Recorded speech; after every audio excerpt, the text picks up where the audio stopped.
Hi കൂട്ടുകാരെ, എൻ്റെ പേര് അരുൺ. എൻ്റെ രണ്ട് കൂട്ടുകാരുടെയും എൻ്റെ അമ്മയുടെയും കഥയാണ് ഇന്ന് നിങ്ങൾ കേൾക്കാൻ പോകും. കൂട്ടുകാരെ, നമ്മളൊരു ടെലഗ്രാം ചാനൽ തുടങ്ങിയിട്ടുണ്ട്. ലിങ്ക് കമൻറ്റ് ബോക്സിൽ കൊടുത്തിട്ടുണ്ട്. നമുക്ക് കഥയിലേക്ക് വരാം. എൻ്റെ അച്ഛൻ ദിവാകരൻ ഗൾഫിലാണ്. അമ്മ സിന്ധു. അമ്മയും ഞാനും മാത്രമാണ് ഇപ്പോൾ വീട്ടിലുള്ളത്. അച്ഛൻ 6 മാസം കൂടുമ്പോൾ വരും. എൻ്റെ അമ്മ സിന്ധുവിനെ പറ്റി പറയുകയാണെങ്കിൽ കണ്ടാൽ എൻ്റെ ചേച്ചിയാണെന്ന് പറയും. നാട്ടിലെ ചേട്ടന്മാരും കിളവന്മാരും എല്ലാവരും എന്നെ എങ്ങനെയെങ്കിലും കൂട്ടാക്കി വീട്ടിലൊക്കെ വരണം എന്ന് ആഗ്രഹം ഉള്ളവരാണ്. ഞാൻ ആരോടും ഒരുപാട് കൂട്ടിനൊന്നും പോവാറില്ല. എനിക്ക് ഓർമ്മ വെച്ച നാൾ മുതൽ ഒന്നിച്ച് കളിച്ച് വളർന്ന 2 കൂട്ടുകാർ മാത്രം, ദീപു, അരുൺ. അവന്മാർ ഇടയ്ക്ക് വീട്ടിലൊക്കെ വരാറുണ്ട്.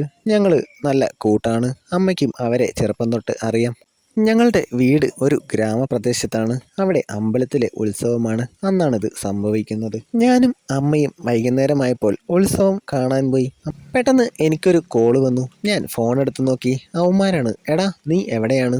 എടാ, ഞാനും അമ്മയും അമ്പലത്തിൻ്റെ ഇടത്തെ സൈഡിലാണ് ഉള്ളത്. നിങ്ങൾ എവിടെയാണ്? ഇവിടേക്ക് വാ. കുറച്ച് കഴിഞ്ഞപ്പോൾ അവന്മാർ ഞങ്ങളുടെ അടുത്തേക്ക് വന്നു. ഞങ്ങളുടെ കൂടെ നിന്നു. ഞാൻ നോക്കുമ്പോൾ അവന്മാർ എവിടേക്കോ നോക്കിയിട്ട് പരസ്പരം ചെവിയിൽ എന്തൊക്കെയോ പറഞ്ഞ് ചിരിക്കുന്നു.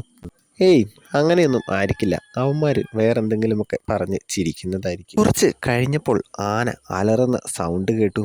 എല്ലാവരും ബഹളം വെച്ച് ഓടുന്നുണ്ട്. ആന ഇടഞ്ഞു. ഞാൻ ചുറ്റും നോക്കി. അമ്മയെ അവിടെ കാണുന്നില്ല. എനിക്കവിടെ അധികം നേരം നിൽക്കാൻ പറ്റിയില്ല. തിരക്കിൽപ്പെട്ട് ഞാനും മുമ്പോട്ട് നീങ്ങി. തിരക്കിൻ്റെ ഇടയിൽപ്പെട്ട് ഞാൻ വീണു. കാലിനൊക്കെ ചവിട്ട് കിട്ടി. നടക്കാൻ വയ്യാണ്ടായി. ആരൊക്കെയോ ചേർന്ന് എന്നെ എടുത്തുകൊണ്ട് പോയി. ആ തിരക്കിനിടയിലും ഞാൻ എൻ്റെ അമ്മയാണ് നോക്കിക്കൊണ്ടിരുന്നത്. അമ്പലത്തിലെ ഓഡിറ്റോറിയത്തിലേക്കാണ് അവർ എന്നെ കൊണ്ടുപോയത്. അവിടെ ഒരുപാട് ആളുകൾ നിൽപ്പുണ്ട്. ആന വേറെ വഴിക്കാണ് ഓടിയത്. അവിടെ ഉണ്ടായിരുന്ന ഒരു ടേബിളിൽ എന്നെ കിടത്തി. പരിക്ക് പറ്റിയ വേറെ ആളുകളും ഉണ്ടായിരുന്നു. പെട്ടെന്ന് മോനെ എന്നുള്ള വിളി കേട്ട് ഞാൻ അവിടേക്ക് നോക്കി. അമ്മ ഓടി വരുന്നു. കൂടെ അവന്മാരുമുണ്ട്. അമ്മയ്ക്ക് വല്ലതും പറ്റിയോ? ഇല്ല മോനെ, അമ്മയ്ക്ക് ഒന്നും പറ്റിയില്ല. ഇവന്മാർ എൻ്റെ കൂടെ ഉണ്ടായിരുന്നു. ഞങ്ങൾ മോനെ അവിടെയെല്ലാം നോക്കി, കണ്ടില്ല. എനിക്ക് എന്തായാലും സമാധാനമായി. അമ്മയ്ക്ക് ഒന്നും പറ്റിയില്ലല്ലോ. പിന്നീട് പരിക്ക് പറ്റിയവരെയെല്ലാം ഹോസ്പിറ്റലിലേക്ക് കൊണ്ടുപോയി. എൻ്റെ കാലിന് അത്യാവശ്യം നല്ല പരിക്കുണ്ടായിരുന്നു. നടക്കാനൊന്നും വയ്യ. എൻ്റെ കൂട്ടുകാർ എല്ലാത്തിനും എൻ്റെ കൂടെ തന്നെ ഉണ്ടായിരുന്നു.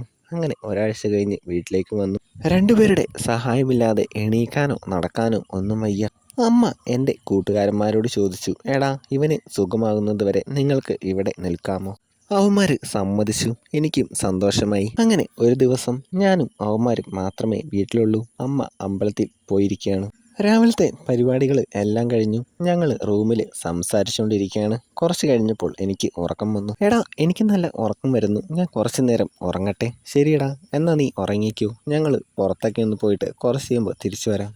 അവന്മാർ പോയി. ഞാൻ നല്ല ഉറക്കമായി. ഗ്ലാസ് മറിഞ്ഞു വീഴുന്ന സൗണ്ട് കേട്ടാണ് ഞാൻ എണീറ്റത്. ഞാൻ ഫോൺ എടുത്ത് നോക്കി. സമയം ഉച്ചയായി. അമ്മ രാവിലെ പോയതാണല്ലോ, ഇതുവരെ വന്നില്ലേ? ഞാൻ ഫോൺ എടുത്ത് അമ്മയെ വിളിച്ചു. ഫോൺ ഓഫായിരുന്നു. കൂട്ടുകാരൻ്റെ ഫോണിലേക്ക് വിളിച്ചു. ബെല്ലടിച്ചു. പെട്ടെന്ന് കട്ടായി. പക്ഷേ ബെല്ലടി സൗണ്ട് ഞാൻ കേട്ടു. ഫോണ് വീടിൻ്റെ ഉള്ളിലുണ്ട്. ഞാൻ ശ്രദ്ധിച്ച് അങ്ങനെ കിടന്നു. കുറെ സമയം കടന്നുപോയി. അത് കഴിഞ്ഞ് അവന്മാർ വന്നു. എടാ, ഞങ്ങൾക്ക് 2 പേർക്കും നല്ലൊരു ജോലി കിട്ടി. കുറേ നാളത്തേക്ക് ഇവിടെ ഉണ്ടാവില്ല. ഞാൻ എന്തേലും തിരിച്ച് ചോദിക്കുന്നതിന് മുമ്പ് അതും പറഞ്ഞ് അവന്മാർ പോയി. കുറച്ച് കഴിഞ്ഞപ്പോൾ അമ്മ വന്നു. അമ്മയ്ക്ക് നടക്കാൻ എന്തോ ബുദ്ധിമുട്ട് ഉള്ളതുപോലെ. അമ്മേ, എന്തു പറ്റി? രാവിലെ അമ്പലത്തിൽ പോയിട്ട് ഇത്ര നേരം എവിടെയായിരുന്നു?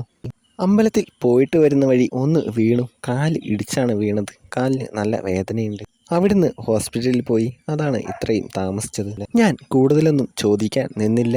കൂട്ടുകാരന്മാർ എവിടെ എന്ന് അമ്മയും ചോദിച്ചില്ല. മോനെ, നാളെ തൊട്ട് മോനെ നോക്കാൻ ഹോം നേഴ്സ് വരും എന്ന് മാത്രം അമ്മ പറഞ്ഞു. കൂട്ടുകാരെ, ഈ കഥ ഇവിടെ അവസാനിക്കുകയാണ്. കഥ ഇഷ്ടമായാൽ ലൈക്ക് ചെയ്യുക, കമൻ്റ് ഇടുക. ചാനൽ സബ്സ്ക്രൈബ് ചെയ്യാൻ ആരും മറക്കല്ല.